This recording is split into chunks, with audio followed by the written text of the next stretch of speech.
नाशिक मनपाच्या स्थायी समितीवर भाजपचा झेंडा, सानप बिनविरोध. नाशिक महानगरपालिकेच्या स्थायी समिती सभापती पदाची निवडणूक बिनविरोध पार पडली असून भारतीय जनता पक्षाचे मच्छिंद्र सानप यांची नाशिक महापालिकेच्या स्थायी समिती सभापतीपदी बिनविरोध निवड करण्यात आली आहे. त्यामुळे आगामी कुंभमेळ्याच्या पार्श्वभूमीवर महापालिकेच्या तिजोरीच्या चाव्या भाजपकडे राहणार आहेत. कुंभमेळा प्रभाग क्रमांक 3 मध्ये होणार आहे. माझे बालपण याच प्रभागात गेले असून मी हा 4था कुंभमेळा पाहत आहे. मागील वेळी मुख्यमंत्री देवेंद्र फडणवीस आणि मंत्री गिरीश महाजन यांच्या नेतृत्वाखाली कुंभमेळा यशस्वी पार पडला होता. यावेळीही सर्वांना सोबत घेऊन आम्ही काम करू असा विश्वास नवनिर्वाचित स्थायी समिती सभापती मच्छिंद्र सानप यांनी व्यक्त केला. सानप यांची बिनविरोध निवड झाल्यामुळे आगामी कुंभमेळ्याच्या पार्श्वभूमीवर महापालिकेच्या आर्थिक कारभाराची धुरा भाजपकडेच राहणार आहे. आज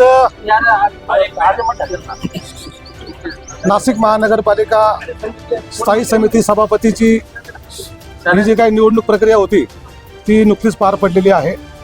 सन्माननीय महाराष्ट्र राज्याचे मुख्यमंत्री देवेंद्रजी फडणवीस साहेब आणि शिवसेनेचे मुख्य नेते सन्माननीय एकनाथजी शिंदे साहेब उपमुख्यमंत्री यांच्या आदेशाने आणि सन्माननीय जलसंपदा मंत्री गिरीश भाऊ महाजन यांच्या सूचनेप्रमाणे शिवसेना आणि भारतीय जनता पक्ष, महाराष्ट्र नवनिर्माण सेना या तिन्ही पक्षांनी या ठिकाणी एकमताने भारतीय जनता पक्षाचे उमेदवार मच्छिंद्रजी सानप यांचा आज या ठिकाणी निवडणूक प्रक्रिया पूर्ण होऊन स्थायी समितीचे सभापती म्हणून या ठिकाणी त्यांची नियुक्ती झालेली आहे.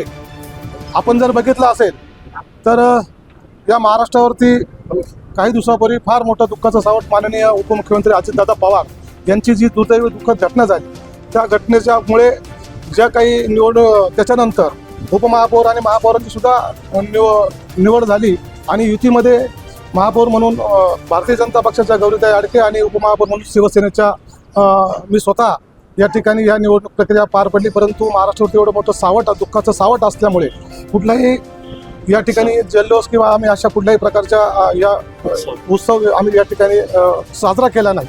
आणि ही घटना एवढी मोठी आहे त्यापुढे या सगळ्या परंतु हे असताना निवडणूक प्रक्रिया ही पार होणं गरजेचं होतं.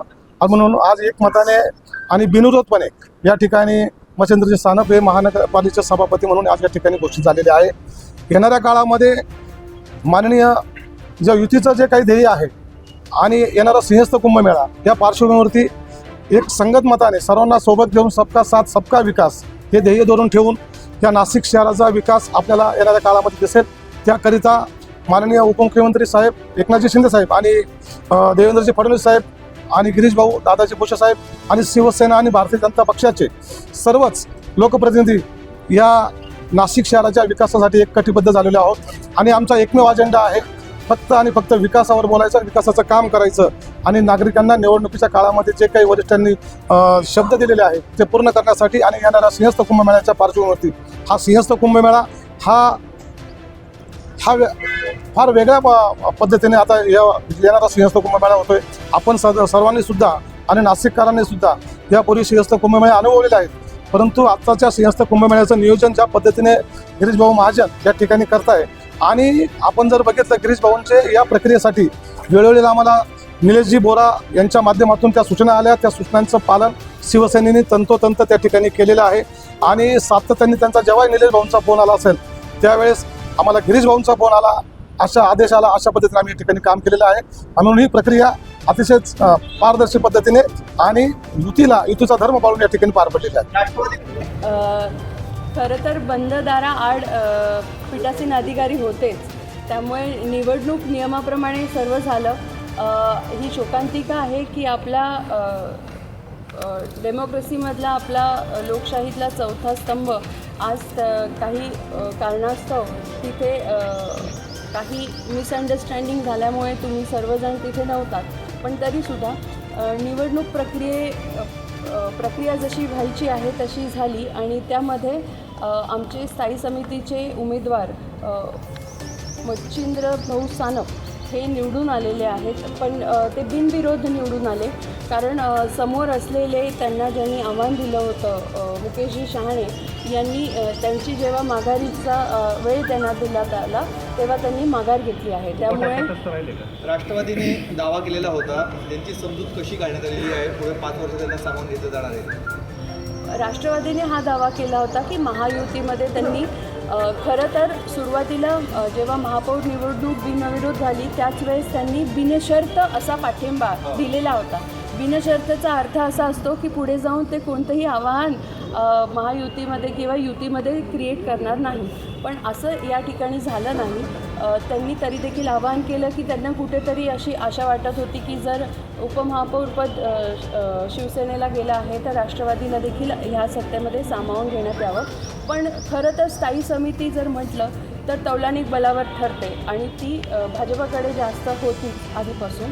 आणि म्हणून आणि नंतर जेव्हा युती झाली ती 13 आणि 3 असं होतं. त्यामुळे मला असं वाटतं की तिथे स्पष्ट बहुमत असल्याकारणाने मच्छिंद्रभाऊ सानप हे सभापती होणार हे आधीच ठरलेलं होतं.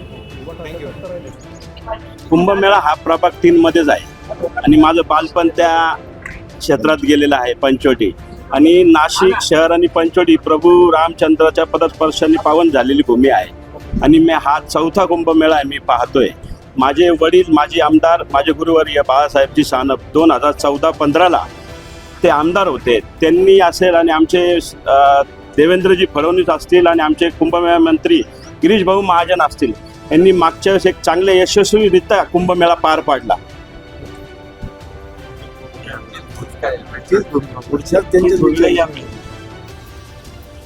तीच भूमिका यावेळेस असते आणि आपल्या सर्वांची दिलगिरी व्यक्त करतो आणि सर्वांना सोबत घेऊन चांगलं काम या शहरात करू एवढं सांगतो. आज सभापती म्हणून ते विराजमान झालेले आहे.